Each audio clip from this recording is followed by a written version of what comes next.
Graça e a paz de Jesus. Eu quero que você seja paciente comigo. Comecei a espirrar hoje à tarde e, portanto, é possível que a nossa caminhada aqui em Romanos possa ser interrompida por algum espirro. Eu acho que isso aqui é resquício. Final de semana passado, a gente estava no encontro de casais e a gente teve um momento muito bom ali, mas um culto ao ar livre. E eu nunca imaginei que Caldas Novas teria um quê de Canadá. Fez frio, gente, naquele dia. Mas nós fomos avisados. Abra sua Bíblia em Romanos, capítulo 7. Romanos, capítulo 7. Quero a sua paciência também, porque nós vamos hoje abordar todo o capítulo. Não é tão grande assim, mas fica atento à leitura da palavra do Senhor.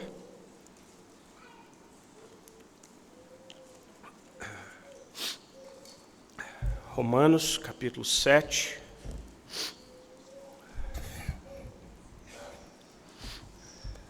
Eu vou ler dos versículos 1 até o versículo 25. Diz assim a palavra de Deus.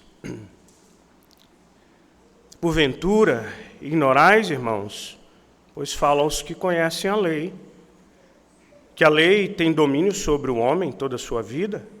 Ora, a mulher casada está ligada pela lei ao marido enquanto vive. Mas, se o mesmo morrer, desobrigada ficará da lei conjugal. De sorte que será considerada adúltera, se vivendo ainda o marido unir-se com outro homem. Porém, se morrer o marido, estará livre da lei e não será adúltera se contrair novas núpcias. Assim, meus irmãos, também vós morrestes relativamente à lei por meio do corpo de Cristo, para pertencerdes a outro, a saber, aquele que ressuscitou dentre os mortos, a fim de que frutifiquemos para Deus. Porque quando vivíamos segundo a carne, as paixões pecaminosas, postas em realce pela lei, operavam em nossos membros a fim de frutificarem para a morte. Agora, porém, libertados da lei, estamos mortos para aquilo que estávamos sujeitos. De modo que servimos em novidade de espírito, e não na caducidade da letra, ou não pela letra antiga. Que diremos, pois? É a lei pecado? De modo nenhum. Mas eu não teria conhecido o pecado, senão por intermédio da lei. Pois não teria eu conhecido a cobiça, se a lei não dissera, não cobiçarás. Mas o pecado, tomando ocasião pelo mandamento, despertou em mim toda sorte de concupiscências, porque sem lei está morto o pecado. Outrora, sem a lei eu vivia, mas sobrevindo o preceito, reviveu o pecado e eu morri. E o mandamento que me fora dado para a vida, verifiquei que este mesmo se me tornou para a morte. Porque o pecado, prevalecendo-se do mandamento, pelo mesmo mandamento, me enganou e me matou. Por conseguinte, a lei é santa, o mandamento é santo, e justo e bom. Acaso o bom se me tornou em morte? De modo nenhum. Pelo contrário, o pecado, para revelar-se como pecado, por meio de uma coisa boa, causou-me a morte, a fim de que pelo mandamento se mostrasse sobremaneira maligno. Porque bem sabemos que a lei é espiritual, eu, todavia, sou carnal, vendido à escravidão do pecado, porque nem mesmo eu compreendo o meu próprio modo de agir, pois eu não faço o que prefiro, sim o que detesto. Ora, se eu faço o que não quero, consinto com a lei que é boa. Neste caso, quem faz isto já não sou eu, mas o pecado que habita em mim. Porque eu sei que em mim, isto é, na minha carne, não habita bem nenhum, pois o querer o bem está em mim, não porém o efetuá-lo, porque não faço o bem que prefiro, mas o mal que eu não quero, esse eu faço. Mas se eu faço o que eu não quero, já não sou eu quem o faz, e sim o pecado que habita em mim. E então, ao querer fazer o bem, encontro a lei de que o mal reside em mim, porque no tocante ao homem interior tenho prazer na lei de Deus. mas vejo nos meus membros outra lei que, guerreando contra a lei da minha mente, me faz prisioneiro da lei do pecado que está nos meus membros. Desventurado homem que sou! Quem me livrará do corpo dessa morte? Graças a Deus, por Jesus Cristo nosso Senhor, de maneira que eu, de mim mesmo, com a mente sou escravo da lei de Deus, mas segundo a carne, da lei do pecado. Vamos orar, irmãos. Pai querido, mais uma vez diante da Tua palavra, palavra santa, palavra preciosa, nós clamamos e rogamos ao Senhor que abra os nossos corações e as nossas mentes para entendermos as profundezas daquilo que o Senhor tem para nos ensinar. Perdoa os nossos pecados, ó Pai. Perdoa tudo aquilo que nos afasta de Ti. Tira de nós a dureza do nosso coração, desse coração que tantas vezes foge da lei do Senhor. Olha para nós, a cada um de nós, nós precisamos de Ti sempre. Olha para cada coração, para cada vida, para cada pessoa, sempre, ou dominicalmente, nós nos reunimos aqui, um grupo tão diverso, pessoas com diferentes necessidades, cujas vidas, sabe lá, e o Senhor sabe, quais são as adversidades enfrentadas, as lutas, mas o Senhor conhece a cada coração. E somente pelo Teu Espírito Santo, esses corações podem sair daqui cheios, renovados. E é isso que nós pedimos a Ti, em nome de Cristo Jesus. Amém. Amém. Irmão, você se deu conta, se você se atentou à leitura, da quantidade de vezes que a palavra lei se repetiu nesse capítulo? Até o versículo 14, todos os versículos têm a palavra lei. Além de... E aí lei aqui aquela palavrinha chamada nomos, do grego, da onde vem a autonomia, a sua lei própria. Mas até o versículo 14, a palavra lei aparece todas as vezes. Além de mandamento ou preceito, que Paulo usa como sinônimo de lei aqui. Mas se você considerar todo o capítulo, a palavra lei vai aparecer 22 vezes. E se você estender um pouquinho mais, for até o capítulo 8, no versículo 4, essa palavra vai aparecer 34 vezes. E uma dica para você, que é um leitor da Bíblia e que quer entender melhor a Bíblia, essa repetição de palavras ela é intencional. Ela chama a minha atenção para algo que Paulo quer dizer. E quando a gente lê a quantidade de vezes que Paulo está usando essa palavra, eu preciso me perguntar, o que Paulo está falando aqui para mim? O que ele está querendo me ensinar? Para a gente entender o capítulo 7, você precisa olhar para a relação do cristão com a lei. Eu e você. Como é que nós nos relacionamos com essa lei? Essa é a grande pergunta a ser respondida nesse capítulo, tá bom? Essa é a grande pergunta que a gente vai tentar responder a nós olharmos aqui para esse capítulo. E aí, a gente precisa estar bem atento, porque nós corremos o risco de fazer uma pequena confusão. Porque o apóstolo Paulo usa essa palavra lei de uma forma bem ampla. Por exemplo, se você ler dos versículos 1 até o versículo 11, você vai perceber talvez um tom meio negativo. O apóstolo Paulo, usando essa palavra lei e dando a ela um contexto um tanto quanto negativo. Mas se você for a partir do versículo 12, a história muda. O apóstolo Paulo quer mostrar o quão essa lei é boa. Mas tudo isso é para a gente tentar responder qual é a sua relação com a lei. Como é que nós nos relacionamos com essa lei? E aqui eu quero te propor 3 lições que a gente encontra bem claramente nesse texto aqui. A primeira delas é mortos para a lei, a fim de obedecer à lei. A segunda, expostos pela lei, para reconhecermos a nossa natureza pecaminosa.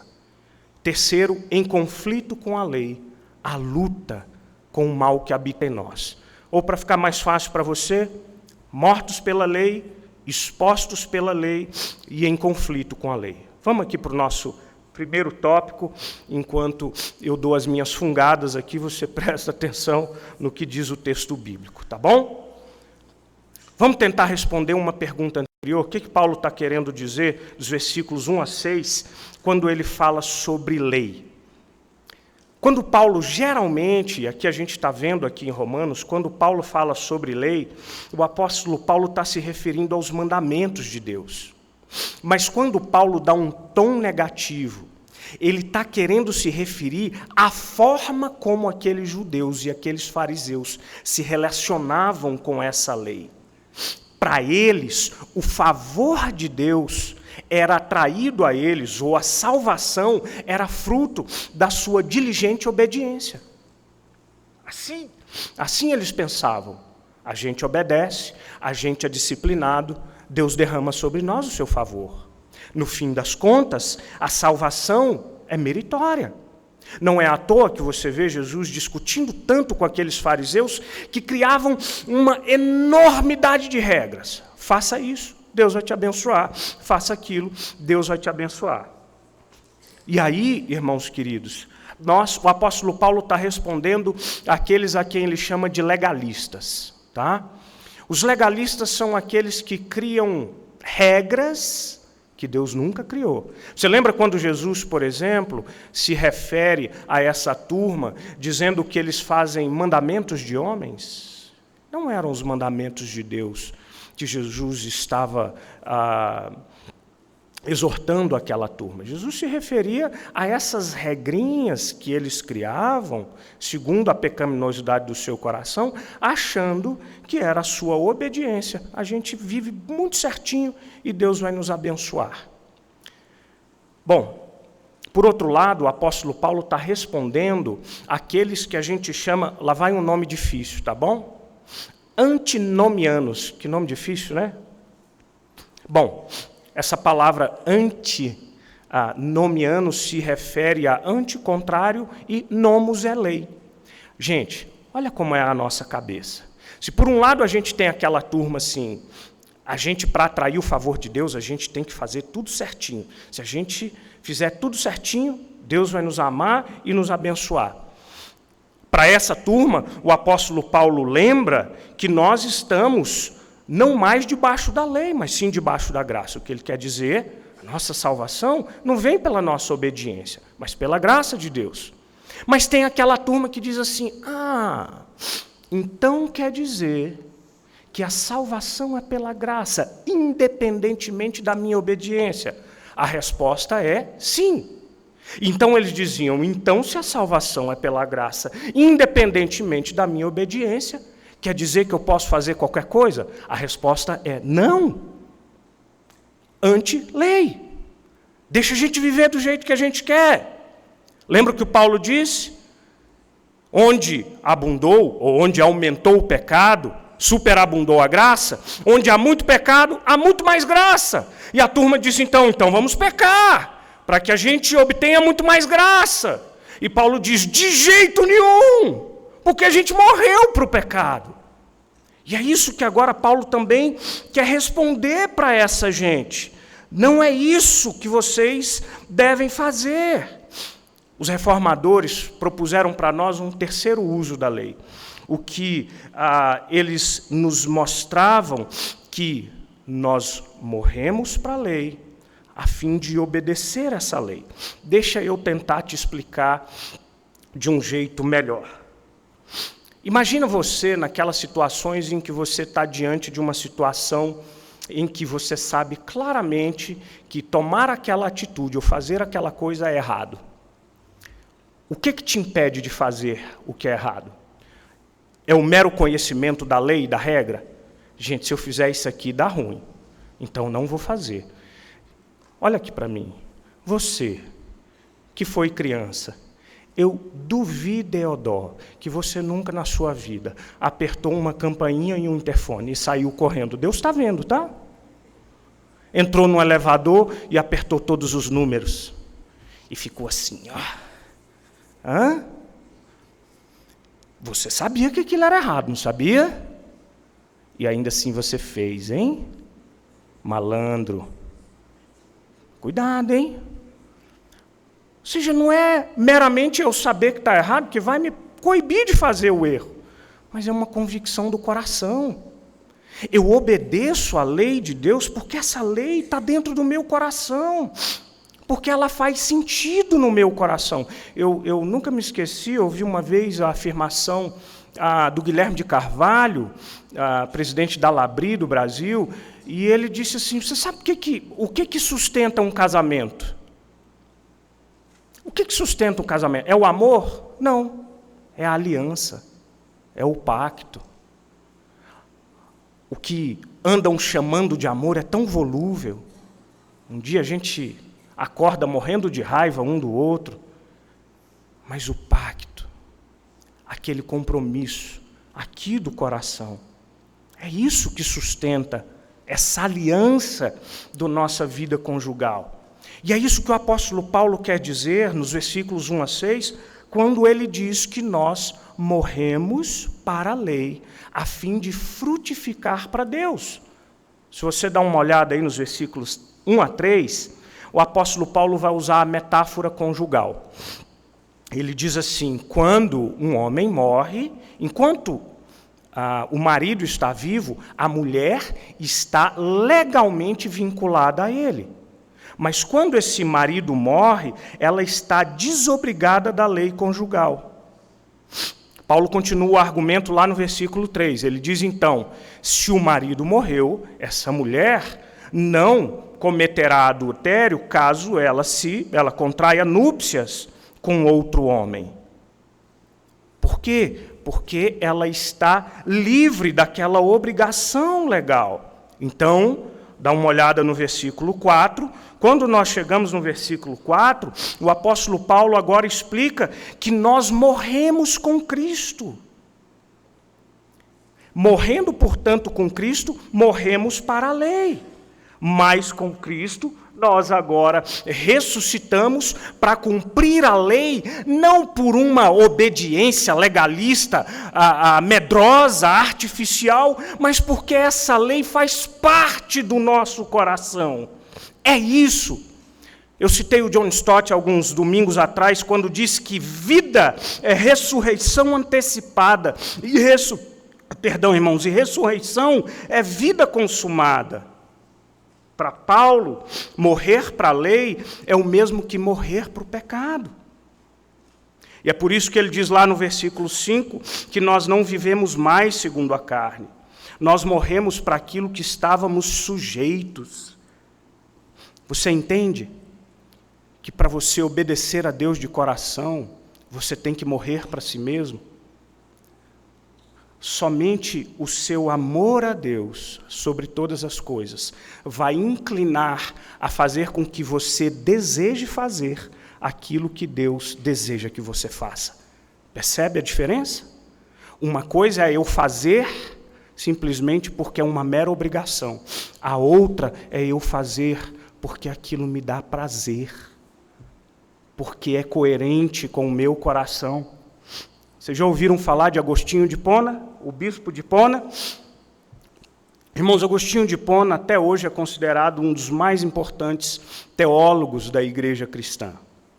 Uma das suas obras, a gente recomenda a leitura, chamada Confissões. É o abrir do coração desse homem. Ele conta da sua história. E há uma coisa muito interessante que nem todos, quando eu soube disso, eu fiquei meio assustado.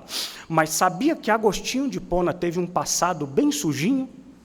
Ele foi um homem extremamente promíscuo. Frequentava prostíbulos, dormia com muitas mulheres. Mas Agostinho de Hipona foi criado num lar cristão. A mãe de Agostinho era uma mãe muito piedosa e que orava sempre pela conversão do filho. Agostinho, antes da sua verdadeira conversão, há uma oração muito famosa de Agostinho. Ele dizia assim: Senhor, faze-me casto, faze-me santo, mas não hoje. Malandrinho, né? Mas acontece que Deus resgatou esse homem. Deus transformou o coração desse homem e ele se tornou um dos principais teólogos da história da igreja cristã. Conta-se uma história que um dia Agostinho estava no ambiente público e uma mulher daquelas que ele conhecia, essa mulher reconheceu Agostinho. Ela disse: Agostinho, sou eu. E ele não olhou para ela, não retornou o aceno, e ela disse de novo: sou eu. Você lembra de mim? Então Agostinho, muito serenamente, olhou para ela e disse assim: sim, eu sei quem é você, mas aquele Agostinho já não existe mais. Ele morreu. Esse aqui é outro homem. É isso. Morrer para o pecado e renascer para Deus. Morrer para aquilo que desagrada a Deus e viver e frutificar para aquilo que glorifica o nome de Deus. Essa é a nossa primeira relação com a lei. Segundo, expostos pela lei, a fim de reconhecermos a nossa natureza pecaminosa. Você vai ficar atento aí dos versículos 7 em diante. Irmãos, o que Paulo afirmou até o versículo 6, imagina você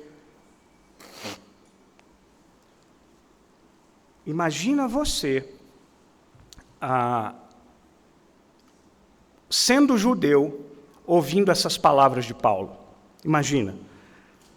Imagina você que conhece o Salmo 119 de cor, todos os seus 365 versículos. Não é isso tudo não, né? Mas é bastante, né? São quantos versículos? 100 e? Isso, bastante aí. Imagina você, um judeu, ouvindo isso. Apóstolo Paulo falando dessa lei. O judeu ficaria escandalizado. Mas agora o apóstolo Paulo vai mostrar o outro lado. Paulo vai dizer, então, lá no versículo 7, dá uma olhada aí na sua Bíblia, o que diz aí o versículo 7. Ele diz assim: que diremos, pois? É a lei pecado? A resposta é clara: gente, de jeito nenhum. Nunca. Mas eu não teria conhecido o pecado senão por intermédio da lei. Pois não teria eu conhecido a cobiça se a lei não dissera: não cobiçarás. Irmãos, presta atenção. A lei não é má. Muito pelo contrário. O apóstolo Paulo diz lá no versículo 22 que a lei é santa, o mandamento é santo, é justo e é bom. Mas nós temos dito aqui que a lei funciona como um espelho e ela revela a profundidade do seu pecado. Fica diante da lei do Senhor. Talvez você vai enxergar coisas que você não quer enxergar. É isso que a lei faz conosco. O apóstolo Paulo dá um exemplo. Como é que eu saberia que cobiçar é pecado? Se a lei não dissesse: não cobiçarás. Os mandamentos deixam claro para nós os valores morais de Deus, o que é certo e o que é errado. E aí o versículo 9 e 10 intrigam a muita gente. Olha o que dizem os versículos 9 e 10. Outrora, sem lei, eu vivia, mas sobrevindo o preceito, reviveu o pecado e eu morri. E o mandamento que me fora para a vida, verifiquei que este mesmo se me tornou para a morte. Por que esses versículos intrigam a muita gente? Porque você imagina o apóstolo Paulo, que se descreve lá em Filipenses capítulo 3, ele diz que ele era hebreu de hebreus, e quanto à lei, fariseu. Lá em Atos, o apóstolo Paulo diz que foi criado aos pés de Gamaliel. O que quer dizer isso? Gamaliel era um mestre da lei, um rabino. E ele era um talmidim, um discípulo desse rabino. Irmãos, muito possivelmente, na idade de 13 anos, quando esse menino judeu participava daquele bar mitzvah, aquele ritual de, digamos, adentrar a vida adulta, lá pela idade de 13 anos, o apóstolo Paulo já tinha decorado porções enormes das Escrituras, sobretudo a lei, o Pentateuco. Como é que esse homem pode dizer que outrora eu vivia sem lei? Há um texto aqui que nos dá uma dica. De que lei Paulo está falando? O apóstolo Paulo cita o 10º mandamento, que é não cobiçarás. Gente, presta atenção. Para um fariseu, a obediência dele, como eu disse, era a razão pela qual ele obtinha e atraía o favor de Deus. Paulo era um homem zeloso, muitíssimo zeloso. Mas há um grande perigo aqui. Quando você acha que o favor de Deus sobre a sua vida é fruto das suas boas ações, você está por um triz de cair no pecado da arrogância. Olha para a cobiça. Quando eu falo em cobiça, na minha cabeça naturalmente vem um desejo desregrado por coisas materiais ou físicas. Cobiça é mais do que isso. Cobiça é algo maior do que isso. Nós podemos cobiçar posição, admiração. A cobiça também, ela costuma ser sempre em detrimento do que o outro tem. Eu quero mais do que o outro. O apóstolo Paulo, então, reconhece, quando ele diz que não conhecia a lei, possivelmente o mandamento abriu o coração de Paulo. E ele percebeu que, embora muito obediente, havia um pecado lá no fundo do coração dele, que ele não reconhecia muito. Sabe uma coisa muito curiosa? Você já viu o que o Salmo 119 diz, versículo 105? Lâmpada para os meus pés é a tua palavra, e luz para os meus caminhos. Lá no Evangelho de João, Jesus, falando de si mesmo, diz: eu sou a luz do mundo. Chega perto da luz. A luz revela o que você é. A luz dissipa a escuridão e a luz nos mostra com maior clareza a nós mesmos. O que eu quero dizer com isso? Eu quero dizer com isso é que quanto mais próximos da luz, mais consciência nós temos dos nossos próprios pecados. C.S. Lewis disse uma coisa interessante. Ele disse assim: pergunte a Hitler se ele se acha um homem mau. Hitler provavelmente diria: de jeito nenhum. Pergunte a Paulo, depois do caminho de Damasco, se ele acha que ele é um pecador. A resposta de Paulo é: eu sou o maior de todos os pecadores. Porque quanto mais próximo nós chegamos da santidade de Deus, com mais clareza a gente percebe a profundidade do nosso pecado. É isso que a lei do Senhor faz conosco. E aqui eu quero fazer um alerta a você. Se você se acha uma pessoa muito boa, se você se orgulha dos seus bons feitos, talvez falte a você um pouco mais de clareza quanto àquilo que há dentro do seu coração. Olhe bem para o seu coração. Quanto mais longe de Deus você estiver, menor será a sua capacidade de reconhecer o seu pecado. Mas o contrário também é verdadeiro. E por isso a lei de Deus é como esse espelho, que revela o que nós temos em nós. Confissão de Fé de Westminster, capítulo 9, sobre a lei de Deus. Deixa eu ler um trechinho para você. Descreve o que a gente está dizendo aqui.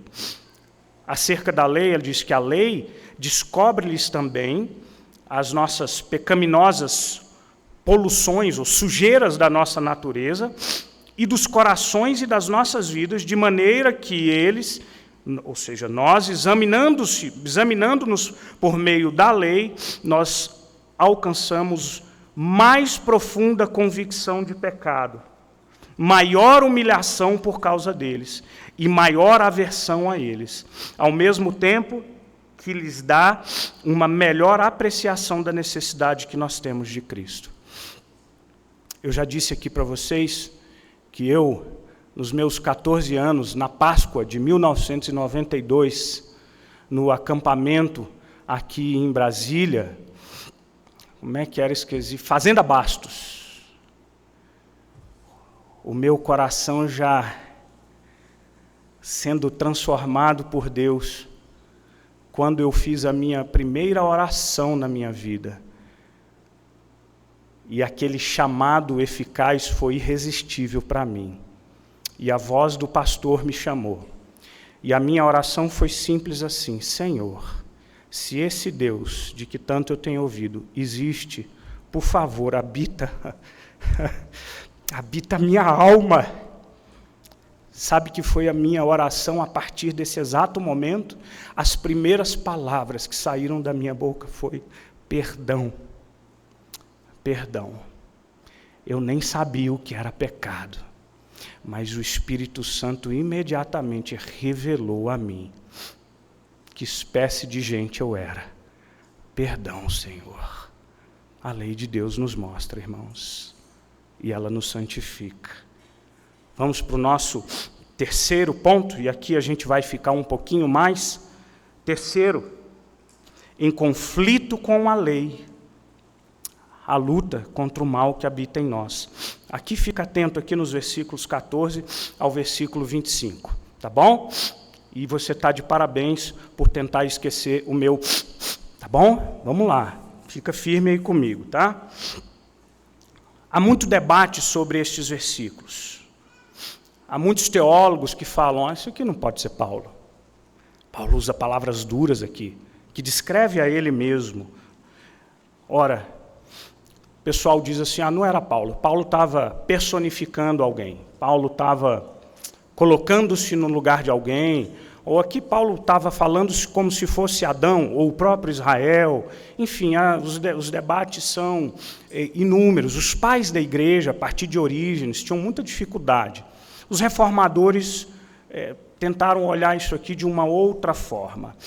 Eu, particularmente, acho que Paulo está falando de si, mas, de alguma forma, se colocando numa posição que represente a todos nós.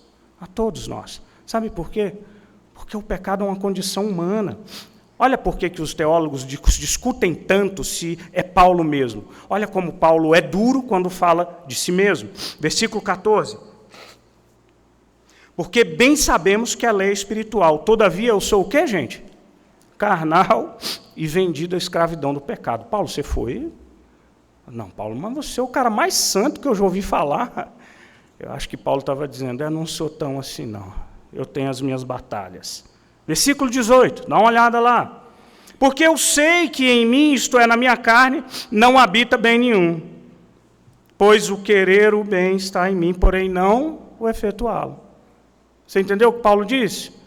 Eu quero fazer a coisa certa, mas eu acabo fazendo a coisa errada. Versículo 19. Porque não faço o bem que prefiro, mas o mal que eu não quero, esse eu acabo fazendo. O pessoal pergunta: será que é Paulo falando antes da sua conversão? Eu acho que é improvável.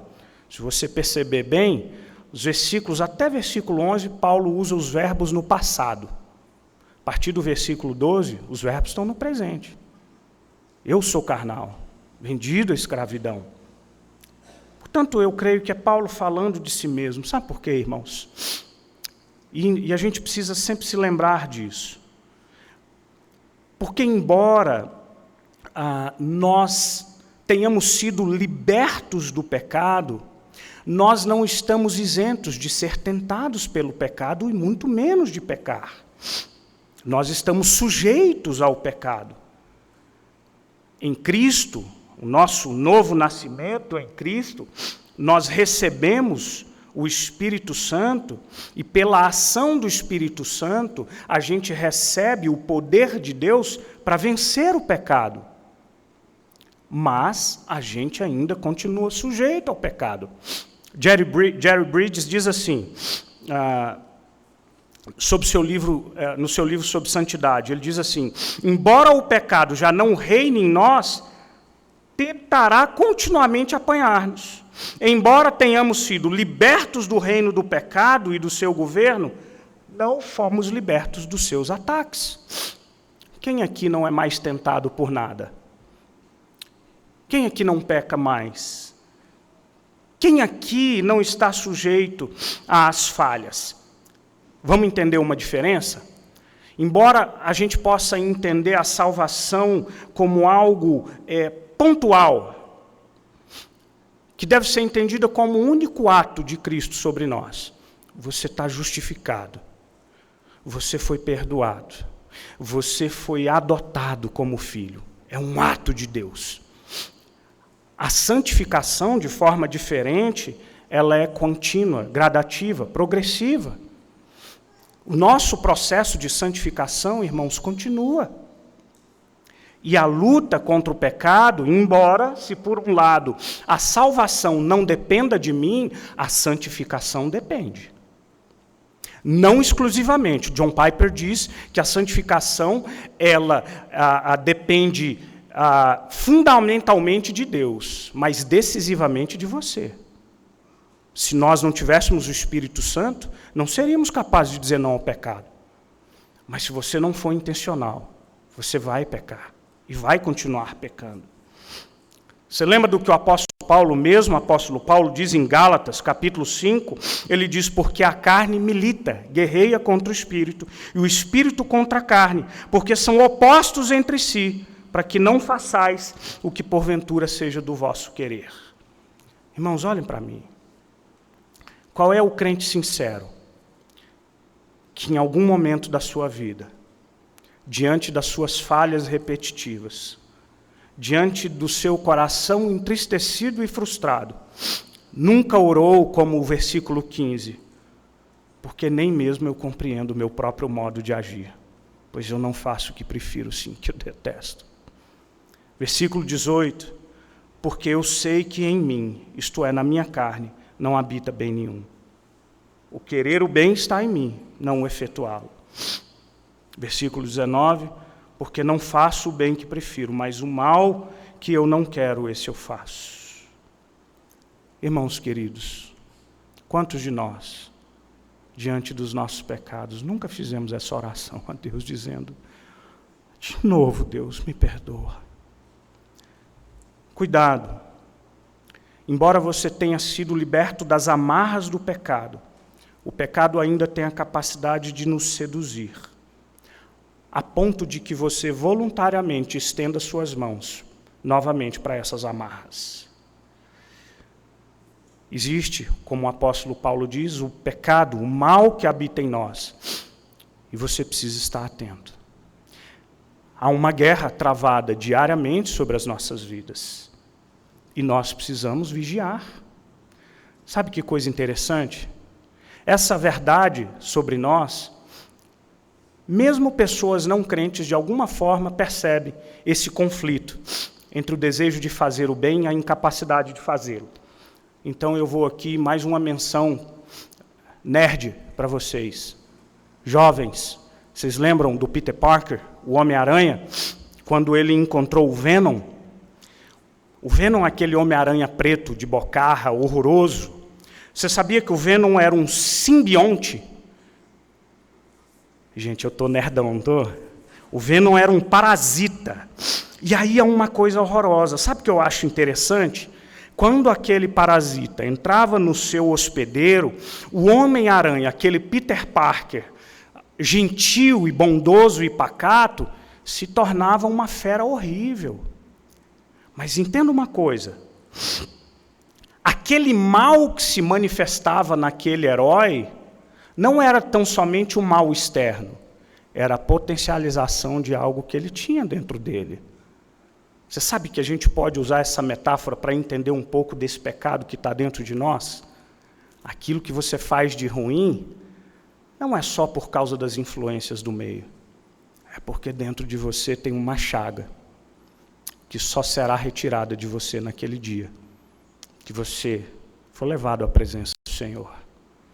Irmãos, eu acho que eu citei aqui há anos atrás, e merece ser falado de novo,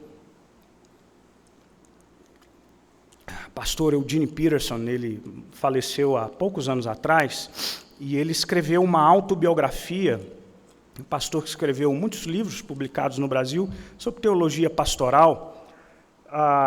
Ele escreveu a sua biografia e ele conta que ele foi criado num lar cristão, uma mãe muito piedosa, num lar encharcado do ensino bíblico e etc. E ele diz que, Na escola, gente, bullying é coisa antiga, tá? Ele relata, isso aqui era o primeiro ano escolar dele, a primeira série, né, que a gente diz. Isso foi final da década de 30. Ele disse que conheceu um rapaz chamado Garrison Jones. E esse rapaz era um rapaz muito mau. E ele diz assim que o Garrison Jones foi um rapaz que o apresentou a esse mundo que jaz no maligno. Ele diz que todos os dias na escola, quando era fim da aula, esse Garrison Jones pegava ele e dava umas bufetadas nele. Todos os dias após as aulas. Todos os dias. Para completar ou para piorar, quando esse rapaz descobriu que Peterson era um cristão, ele o apelidou de Mocinha de Jesus, para aumentar ainda o bullying. Peterson conta que uma ocasião, fora da aula, ele estava com os amigos brincando, os amigos reunidos, e de repente quem aparece? Garrison, o mau rapaz. E ele diz então que, como de costume, Garrison chegou perto dele, pegou ele pelo colarinho e começou a dar umas pancadas nele. Mas Peterson conta que dentro dele deu uma raiva, e ele de súbito agarrou de volta o Garrison. E ele se deu conta de uma coisa: eu sou mais forte do que ele. E então, ali ele começou a revidar aquela violência. Os dois caíram no chão, e quando ele se deu conta, estava ele em cima, sentado no peito do Garrison, com os braços do Garrison debaixo dos joelhos dele. Ganhei! E aí, vocês que também já foram crianças, a multidão de crianças, pequenos diabinhos, disseram: bate nele! Soca ele! E ele começou a olhar para os outros e deu o primeiro soco. E eles, de novo! E ele percebeu, assustado, que ele começou a gostar daquilo.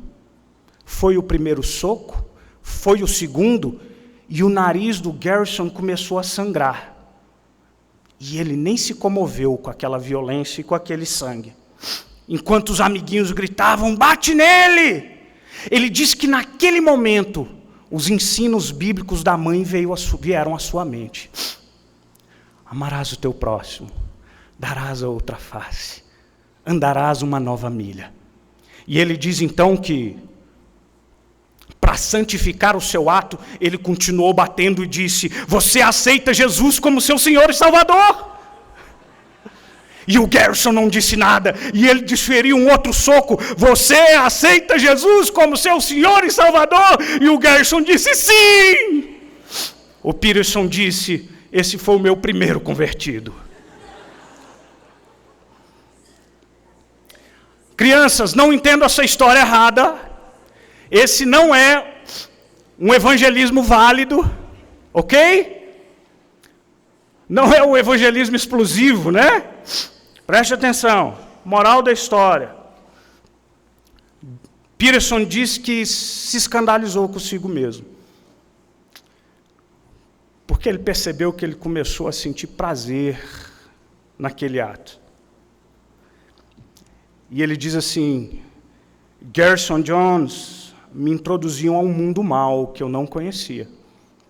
Mas o que mais o assustou é que aquele mundo mau que ele conheceu não era só um mundo que habitava fora dele. É um mundo que estava dentro do seu próprio coração.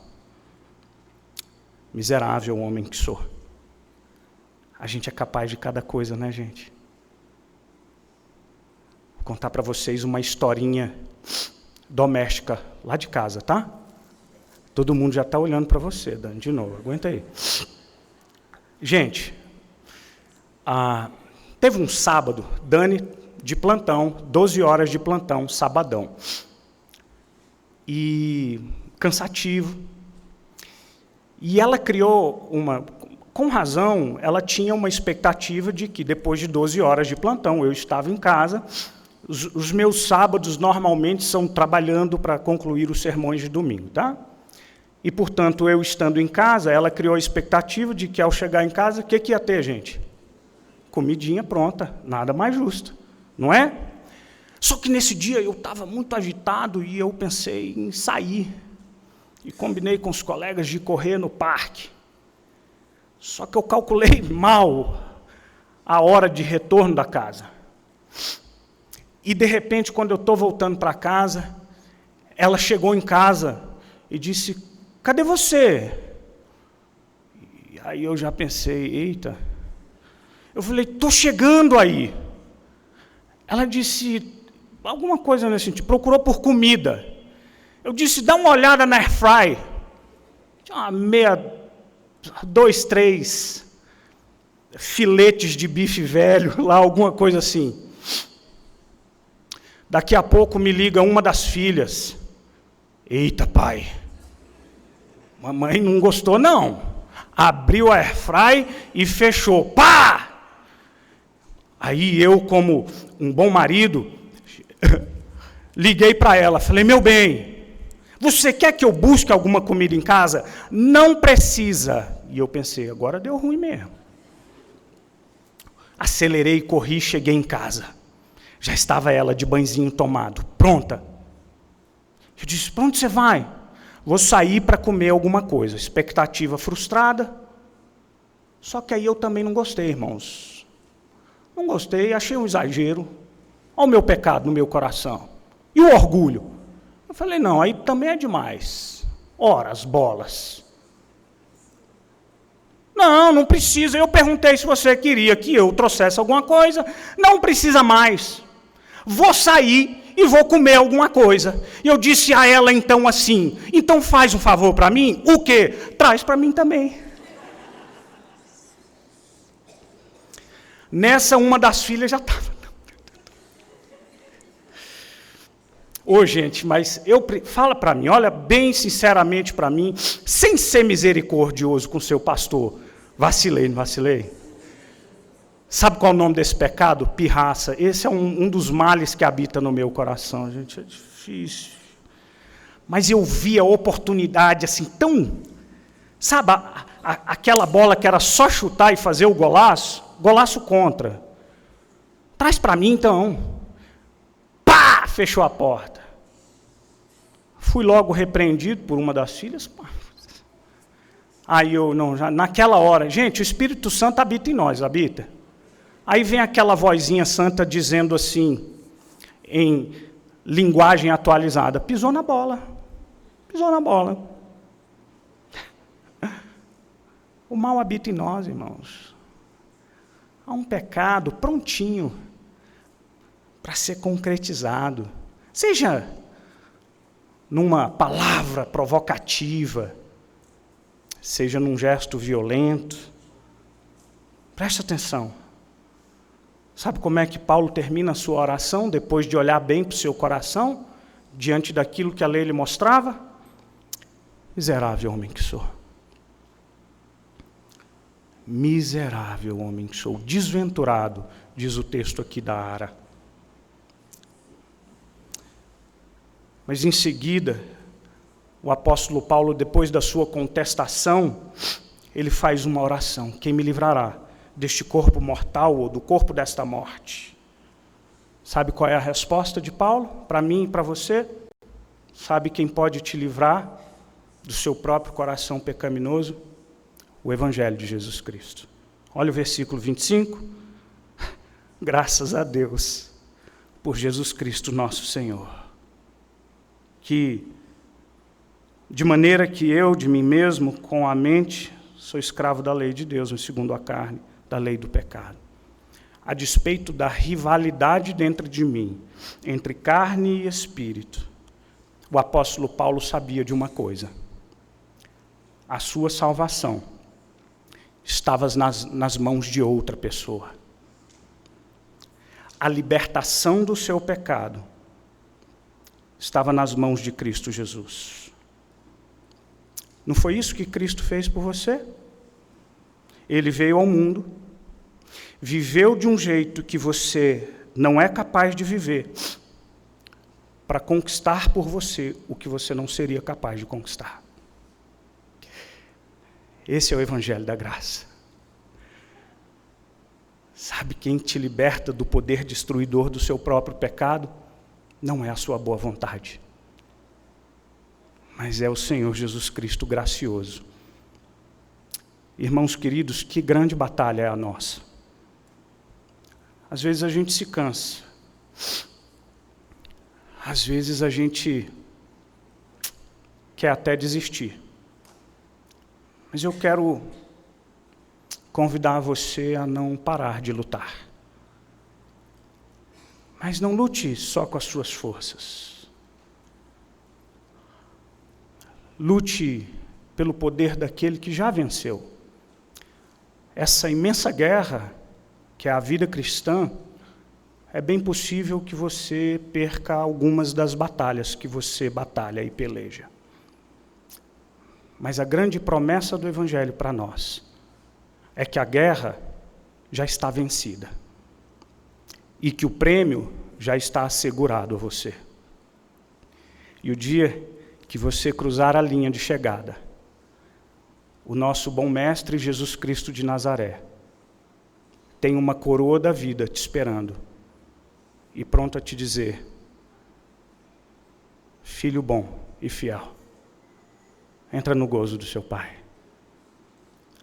Miserável homem que sou, quem me livrará deste corpo mortal? Jesus Cristo, nosso Senhor. Essa é a oferta do Evangelho da graça, para mim e para você, pecador. Vamos orar ao Senhor? Pai querido, como nós pecamos, como nós falhamos tão vergonhosamente, porque às vezes cometemos os mesmos pecados que nós tão veementemente condenamos. Não nos falta, tantas vezes, a clareza de que aquilo que nós fazemos é pecado, mas falta-nos a firmeza de dependermos do Senhor e lutarmos contra esse pecado. Quantas não são as vezes que as nossas orações ecoam o gemido de Paulo, daquele que diz: miserável homem que sou. O bem que eu quero não faço e o mal que eu não quero acabo fazendo.